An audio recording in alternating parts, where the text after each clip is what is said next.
Hola, soy Héctor Alessandro. Son las 4 de la tarde de un día de otoño y está comenzando a lloviznar. O sea que si mientras voy hablando aquí me veis que me voy mojando, el motivo es bastante obvio. No quería dejar pasar el momento y comentar el siguiente pasaje de este análisis que estoy haciendo de esa obra maravillosa, magnífica, que es El cocodrilo de Felisberto Hernández, quinta esencia de la obra de este gran escritor uruguayo que trascendió fronteras más que geográficas, literarias, y entró en mundos que hasta ahora no estaban habitados. Bien, habíamos quedado en el momento de la introducción del cuento del cocodrilo en que el protagonista dice, bueno, que se escribe artículos, me escribía, dice, o tenía que escribirme artículos para periódicos y tal, con lo cual termina, digamos, de dar un panorama o una presentación general de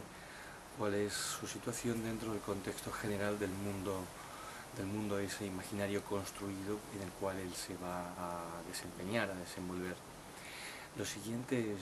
si no me equivoco, 3 párrafos son otro ejemplo más de la tremenda condensación, de la tremenda capacidad de cohesión, de concentración de información a través de como dije en los vídeos anteriores, de la coordinación entre frases, procesos externos e internos, imágenes, metáforas, comparaciones, y todo a través de la prosa. Hice en algún momento la comparación entre la prosa, el estilo de Felisberto Hernández, que constituye directamente a lo que es la trama y la reflexión. La trama en Felisberto es la reflexión. Más adelante veremos que hay un momento en que cuando el personaje decide adoptar como costumbre el llorar para vender, que de esto se trata una de las características, una característica nueva que aparece mediado el cuento en el personaje y que le da nueva intensidad y que apunta a hacer las preguntas más interesantes acerca de la existencia dentro del contexto del cuento. Veremos un momento en el cual dice algo así como: lloré por todo el norte de aquel país, lloré durante el invierno, bueno, ya lo veremos con exactitud. Y claro, el decir lloré por todo el norte de aquel país es más que decir lloré por todo el norte de aquel país, por la acumulación de significado que él va procesando a lo largo del relato. Solamente yo he leído bastante, van a alegrar de haber leído bastante y bastante buenos autores. El grado de concentración de información por frase de Felisberto en cuanto a información procedente a la vez de el mundo interno del protagonista o personaje, el mundo externo de los objetos, de las situaciones, de las otras personas que coexisten, y el nexo ideológico y el nexo psíquico que existe entre unos y otros mundos. Lo he visto, por ejemplo, en esa magnífica por ejemplo, de Nabokov. Para quienes hayan leído Lolita, os recomiendo que repaséis aquella escena en que él se separa o se divorcia de Valeria, su primera mujer, que estaba ya pues un poco mayor y estaba un poco gorda, según comenta el protagonista, no yo, el protagonista, Humbert. Y entonces comenta él que, bueno, pues que en un momento dado Valeria le pide el divorcio y le confiesa que tiene un amante, y comenta que mientras van caminando por la calle dice, quería llevarla a nuestra habitación y no recuerdo si dice lastimarla o torturarla horriblemente. El uso del adverbio ahí nos permite a los buenos lectores darnos cuenta que la pretensión de lastimarla o torturarla, no recuerdo exactamente el verbo que utiliza, además de pretenciosa, es es inútil porque no lo hará. Denota o delata en el contexto de la narración el grado de ridiculez de esa persona que es Humbert, que cuando califica lo que va a hacer como hacerlo horriblemente, ya sabemos que no lo va a hacer, ya sea porque las circunstancias externas lo impidan o porque él se lo monte de tal manera que no lo va a hacer. Entonces sabemos que hay una reflexión implícita de la voz que va narrando, que te dice, te pone por un lado en el aspecto de ver al personaje con cierta animadversión, porque decimos, es un hombre violento, sobre todo en esta época, ¿no? Le pega a las mujeres y tal, pero al mismo tiempo ese adverbio te está diciendo que no lo va a hacer, que todo es ridículo en su vida y que es más digno de lástima que de admiración, y que se avecina pues un drama a lo largo de toda la novela, claro. Bien, vuelvo a esa escena, me he ido con el tema del adverbio, que me maravilla tanto ese uso adverbial que hace ahí, pero en un entramado que dura 2 páginas, que es la separación de Valeria y la coincidencia de que los va persiguiendo un taxi, que ellos cogen ese taxi para ir al apartamento donde viven, y que el amante sea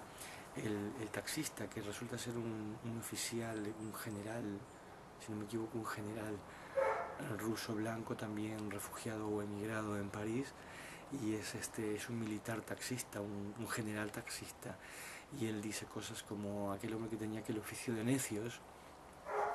Bien, toda esta inmensa cantidad de datos, esta inmensa cantidad de concentración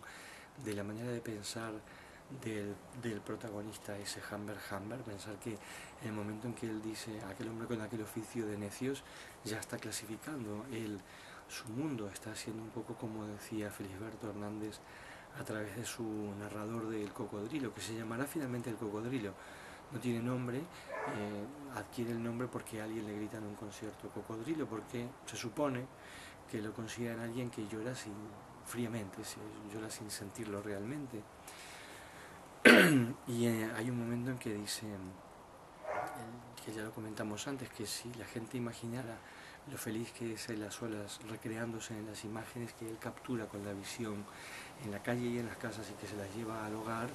pues lo odiarían, con lo cual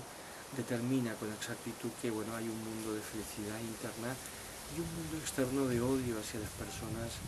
que son capaces de tener esta felicidad solitaria interior, con lo cual está dando una importante definición de cómo se compone este mundo. Bien, en los siguientes 3 párrafos, como decía, que continúan después de haber hecho esta presentación que ha hecho de sí mismo, él dice: desde hacía algún tiempo ya no tenía esta preocupación, alcancé a entrar en una gran casa de medias para mujer. Y entonces ya vienen 3 párrafos durante los cuales hace un resumen de toda su situación, más bien en qué contexto él encontró este trabajo de vendedor de medias, que pensaba combinar con su trabajo de concertista de piano en pequeñas ciudades o en ciudades. Y entonces durante 3 párrafos va a ir haciendo el resumen de cómo llegó hasta ese punto, cómo consiguió ese empleo, qué características tiene ese empleo, para luego, después de este flashback, volver al momento actual, que cuando vuelve, que sorpresivamente nos damos cuenta que sí, el protagonista estaba situado en un bar que estaba al lado en un café, dice él, se refiere a una cafetería, que estaba al lado de una iglesia, que él había entrado allí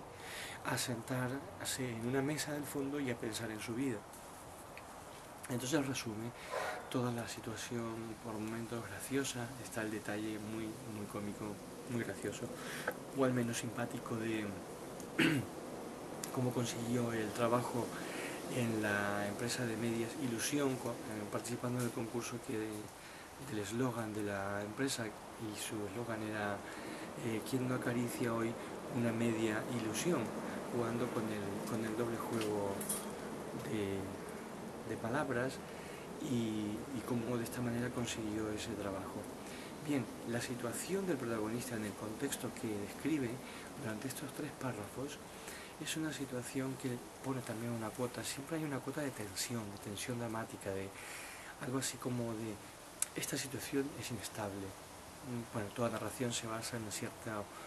cierto grado de inestabilidad, esto no puede seguir así, algo va a cambiar, de manera inminente, larvada, lenta o más rápida, algo va a cambiar. Bien, la situación de inestabilidad él la introduce a lo largo de estos 3 párrafos en este sentido,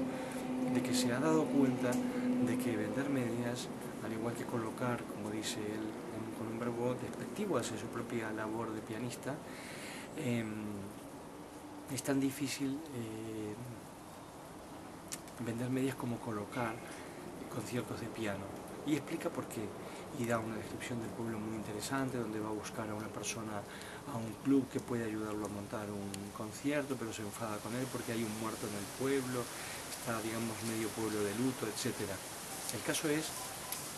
que la situación es que no vende medias. Entonces lo que parecía estar solucionado vuelve a no estar solucionado, no salen las medias.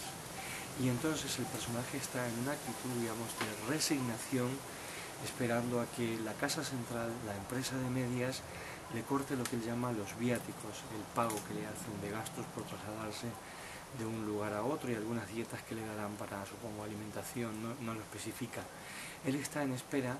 viviendo, digamos, de prestado de los viáticos hasta que se los corten, de lo cual se supone que luego no sabe, no tiene ningún plan para luego.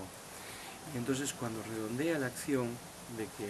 está esperando a que duren los viáticos, entonces dice, de pronto me di cuenta que había entrado al café un ciego con un arpa. Entonces retoma la situación en donde estaba, que estaba dentro de un bar, y la retoma con una imagen que ya será constante durante la narración, que es el ciego con el arpa, los ojos del ciego que revolean en el aire mirando hacia algún lugar innominado, y redondea estos 3 párrafos con el pensé en mí y sentí depresión, con lo cual da paso a